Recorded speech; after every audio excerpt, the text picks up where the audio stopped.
As you might have noticed, I like all kind of games. In between the big and long releases, I like to play smaller games, just to reset my brain and to get ready for the next big title. Sometimes I end up reviewing these games. For example, Typewriter, my first review, was about a pretty small indie game. But usually, these games are not really fit for full review. The gameplay is not interesting, or the story is too simple. I thought it was a shame, so I present you a new format, GameSnack. In GameSnack I will combine 5 or so mini reviews. The games will be smaller and I won't go as in depth as I do with my regular reviews. So, let's kick it off. What would you do if you would find a bottle with a treasure map inside? Go after it, right?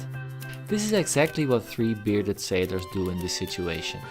They go sail and see what the adventure brings them. The gameplay in Burly Men at Sea is very simple. You don't really control your man as well as the camera. With the shoulder buttons, you let the camera pan left or right and your man will follow the screen. Choosing the path of their adventure is usually just a matter of going left or right. In addition, you can control what to interact with, by moving a small cursor or with the touchscreen if you play on the Vita. And that is the game. You control your man through a small adventure, make choices to go either left or right, and when the day ends and you come back to your starting point, you can do it all over again, taking another path and altering the story. It's all very simple and straightforward. The graphics and music are the same, very simple but straightforward. What you see is what you get.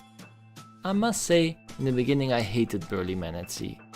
The start of the game is a bit slow, but after a while I really started to appreciate the Burly Men.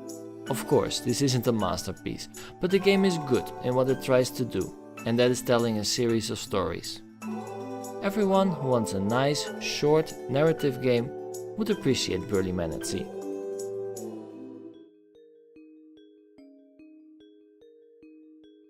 Every now and then I come across a game that I generally don't get.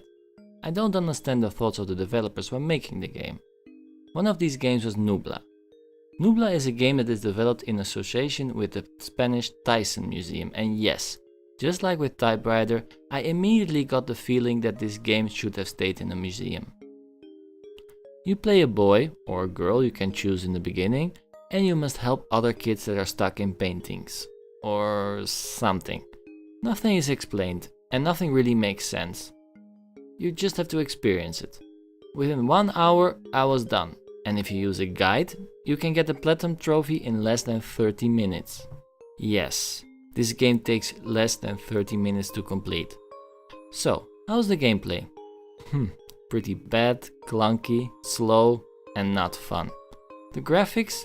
Well, they're flat, cut out figures, and apart from some nice effects here and there, they look cheap. The music then? Meh, not so interesting either. So, Nubla is really a game you should forget about, unless you want a ridiculously easy platinum trophy. This is a game you play for free in a museum, or maybe on a mobile phone with advertisement. Instead, Nubla is only available at PS4, not even on PC. I really don't get it.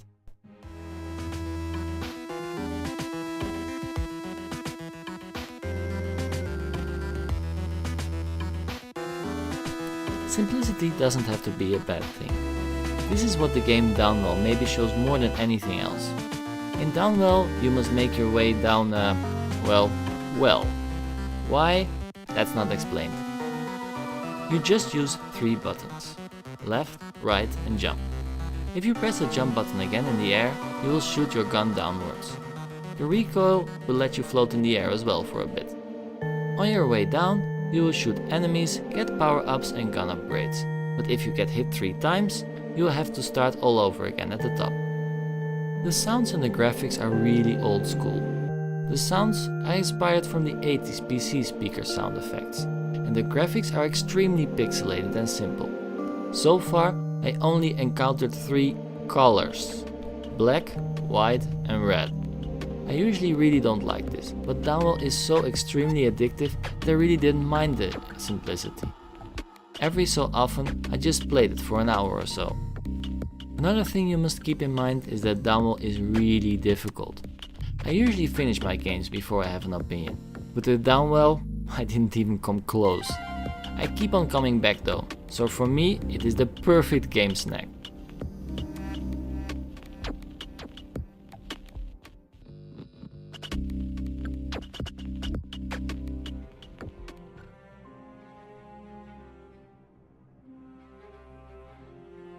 Sometimes you come across a game that has the potential to be a masterpiece, but it doesn't fall into place, like Virginia in my case. Virginia is maybe the only game snack here that was most probably not meant as a snack. This game is a first-person cinematic adventure, or sometimes called walking simulator. I don't like that name, but I think it especially applies to Virginia. You don't do much other than walking a predetermined path and interact with things that are only interactable when the game wants them to be. This is not such a big problem if the game is emerging. With Virginia, it's all but emerging. I will explain. One of the things that other walking sims like Dear Esther, Gone Home and The Vanishing of Ethan Carter did really well is creating a great world with realistic graphics and believable characters. You feel like it is real, that the things that happen along your way are realistic. In Virginia, graphics are done really blocky and abstract, and that just doesn't work for me.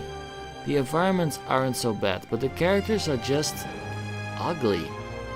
But the worst thing is that there is no context.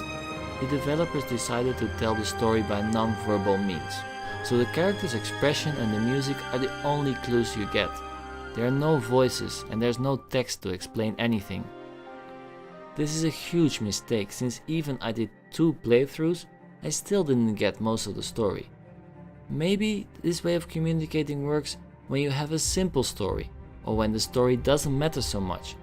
But this game is all about the story, and it's a pretty complex one. This is a shame, because the game is well directed and the scenes are set up well. For example, when you backtrack, the game lets you skip certain hallways and staircases to keep up the pace. In the end, I really didn't like this game, and it felt like a waste of time for me. I would recommend Gone Home, a game that does everything better than Virginia. Oh, before I forget, the music in Virginia is actually really good and it deserves to be mentioned.